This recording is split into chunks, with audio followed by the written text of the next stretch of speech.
y'all, Jamie here with Country Diggers. Today I thought I'd do another soda bottle information video. If y'all like these, let me know. I can keep doing them until I run out of bottles or until this global warming goes away and we have normal weather again. And so let me know if y'all like it, and I can keep doing it until it gets warm enough to go back out and dig. But today I thought I'd do it on Dr. Pepper, Sioux City Sarsaparilla, Upper 10, and Grapette. So stay tuned. Alright, thought we'd start with the 1024 Dr. Peppers. This one is a 1957.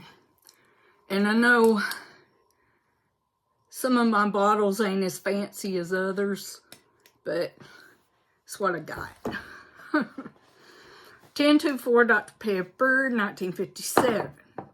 This one I can't get a date off of, but I figure it's probably about the same date. And yeah. And I'll tell you something a little bit about Dr. Pepper. All right. Dr. Pepper is a native Texan, originating at Morrison's Old Corner Drugstore. It's the oldest of the major brand soft drinks in America. Like its flavor, the origin of Dr. Pepper is out of the ordinary. Charles Alderton, a young pharmacist working at Morrison's store, is believed to be the inventor of the now famous drink. Alderton spent most of his time mixing up medicine for the people of Waco. But in his spare time, he liked to serve carbonated drinks at the soda fountain.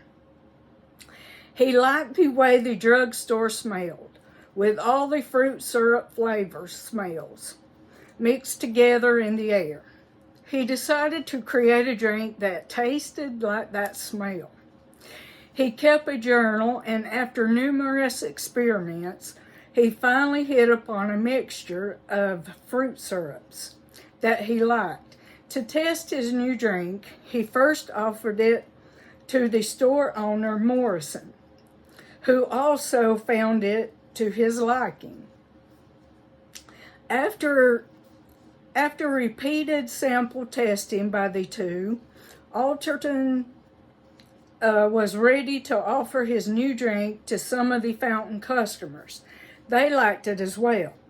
Other patrons of Morrison's soda fountain soon learned of Alderton's new drink and began ordering it by asking him to shoot them a Waco. Morrison is credited with naming the drink Dr. Pepper. The period was dropped in the 1950s. Unfortunately, the origin for the name is unclear. The Dr. Pepper Museum has collected over a dozen different stories on how the drink became known as Dr. Pepper. Dr. Pepper gained such widespread consumer favor that other soda fountain operators in Waco began buying the syrup from Morrison and serving it. This soon presented a problem for Alderton and Morrison. They could no longer produce enough of their fountain to supply the demand. Robert Lansby, a young beverage chemist, had also tasted the new drink, and he too was impressed. Alderton, the inventor, was primarily interested in pharmacy work and had no designs on the drink. He suggested that Morrison and Lansby develop it further. Morrison and Lansby were impressed with the growth of Dr. Pepper. In 1891, they formed a new firm, the Artisan Manufacturing and Bottling Company, which later became Dr. Pepper Company. Lansby and his new son-in-law, J.B. O'Hara, moved the company from Waco to Dallas in 1923. From 1910 to 1914, Dr. Pepper was identified with the slogan King of Beverages. Old Doc, a typical country doctor character with monocle and top hat, became the Dr. Pepper trademark character in the 1920s and 30s. During that era, research was discovered proving that sugar provided energy and that the average person experiences a letdown during the normal day at 10:30 a.m., 2:30 p.m., and 4:30 p.m. A contest was held for the creation of an ad using this information. The winner of the ad came up with the famous advertising slogan, drink a bite to eat at 10, 2, and 4. Dr. Pepper's slogan in the 1950s was the Friendly Pepper Upper, which led the brand into the 1960s, when it became associated with rock and roll music and on Dick Clark's American Bandstand. With changing times came changing slogans. To broaden its appeal across the nation, Dr. Pepper held itself as the most misunderstood soft drink, and then in the 1970s became the most original soft drink ever in the whole wide world. In 1977, Dr. Pepper advertising was marked by the famous Be a Pepper campaign, followed by Be You. The newest slogan out today is There's Just More to It, which coordinates with the emphasis on the 23 fruit flavors that give Dr. Pepper its unique taste. Dr. Pepper. All right, next is the Sioux City Sarsaparillas. This one is a 1992. These are more modern than the others. But you can see the cowboy going into the saloon right there. And see the cowboy going out of the saloon on the back. Now, I'll put some pictures up of these at the end of the video along with some advertisements. And that was just the Sioux City Sarsaparilla. And this one is Sioux City Cactus Orange. And it just has the embossing of the cactus on there. All right, now a little bit about Sioux City Sarsaparillas. One of the most widely known Sioux City things actually isn't a Sioux City thing. If you've seen the movie The Big Lebowski, you may have caught this scene. And Sioux City Sarsaparilla is real. Sioux City Sarsaparilla is the signature drink from the White Rocks Sioux City line. In 1973, White Rock president Albert Morgan wanted to start a Western-inspired line of classic American soft drinks with a frontier feel. He chose Sioux City as his inspiration.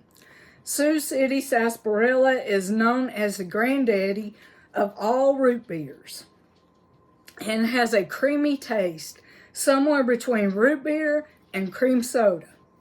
And it's the most bought sarsaparilla in the U.S.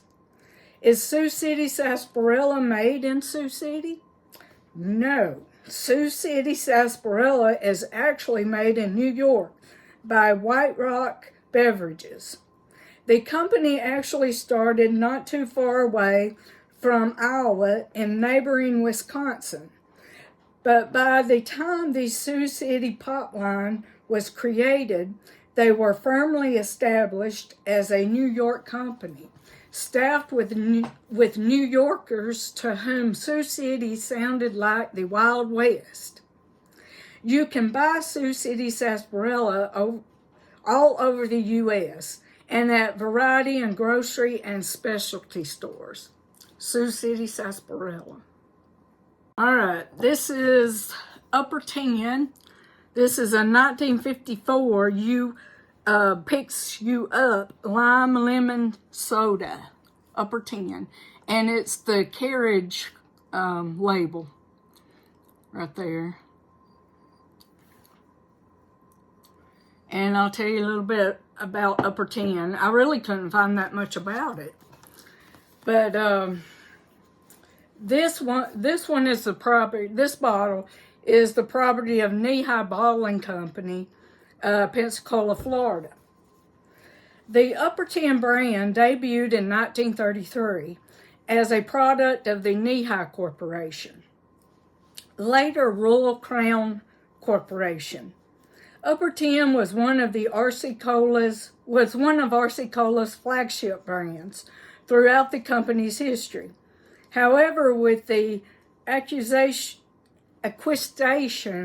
of RC Cola by Cadbury Swipes PLC in 2000 and subsequent folding of company operations into Dr. Pepper Inc., bottlers have gradually discontinued bottling Upper 10 in favor of the similar, more popular, and non-caffeinated 7-Up, which is also owned by Dr. Pepper and Snapple Group.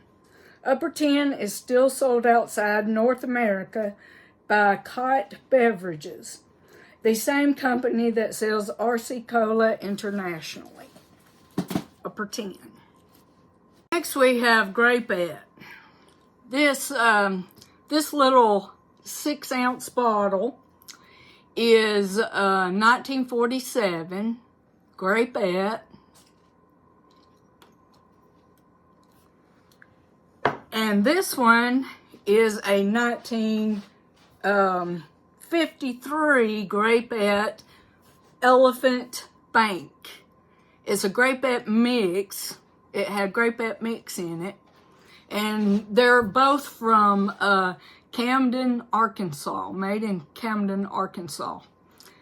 And that was one of my best finds when me and Tara first started the channel. I found that on one of our first videos right there.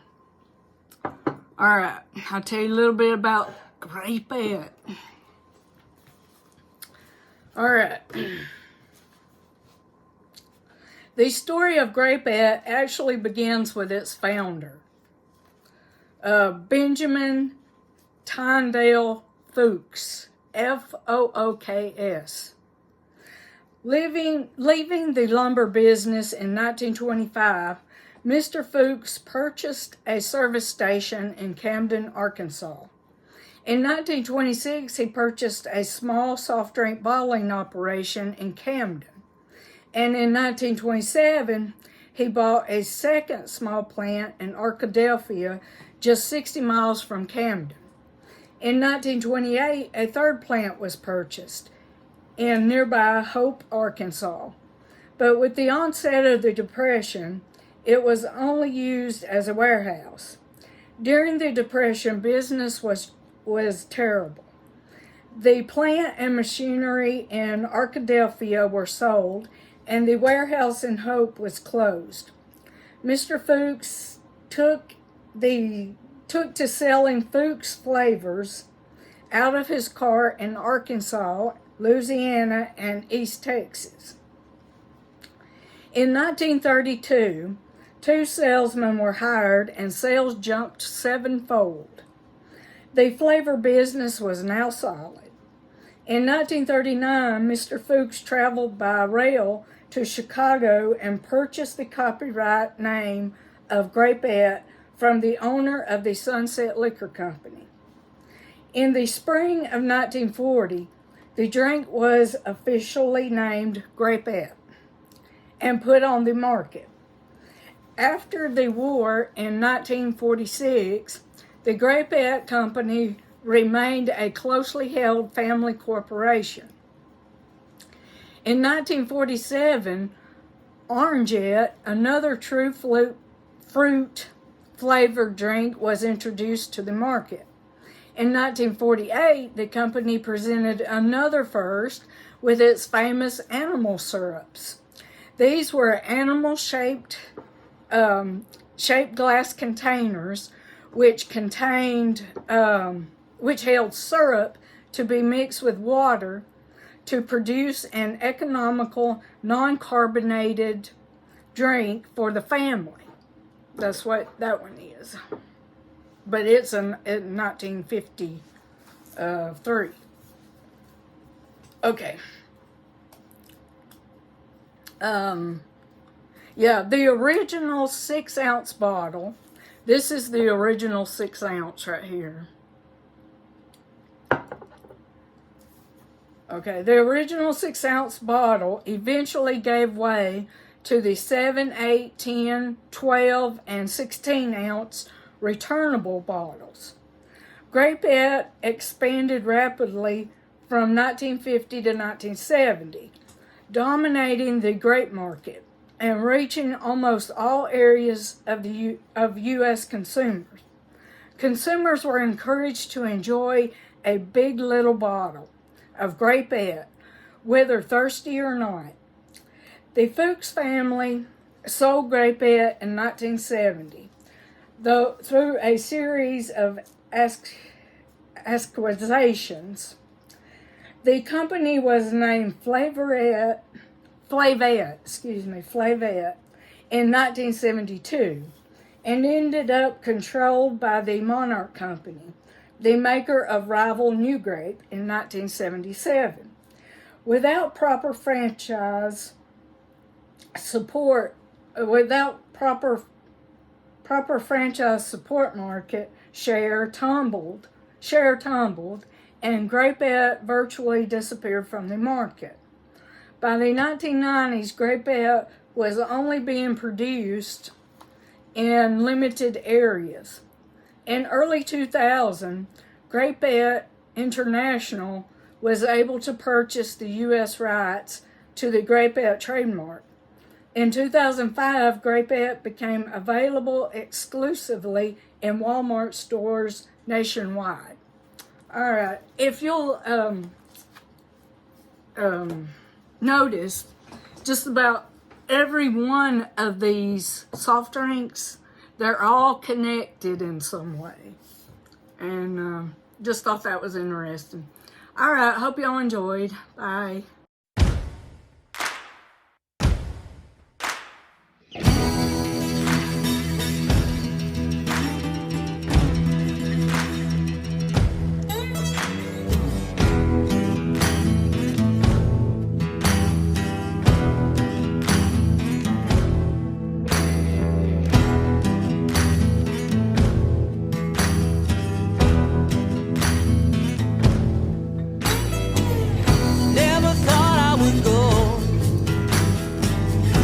This road I've been on, but the promise of home keeps me moving along.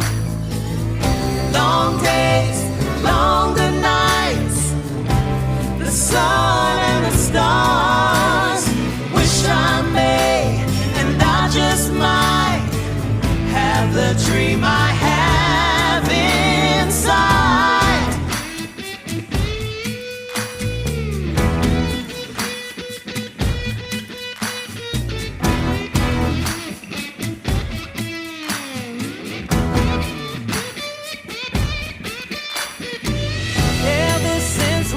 Told we would never go far. We headed out on the road, so you know who we are. Long days, longer nights, the sun and the stars. Wish I may, and I just might have the dream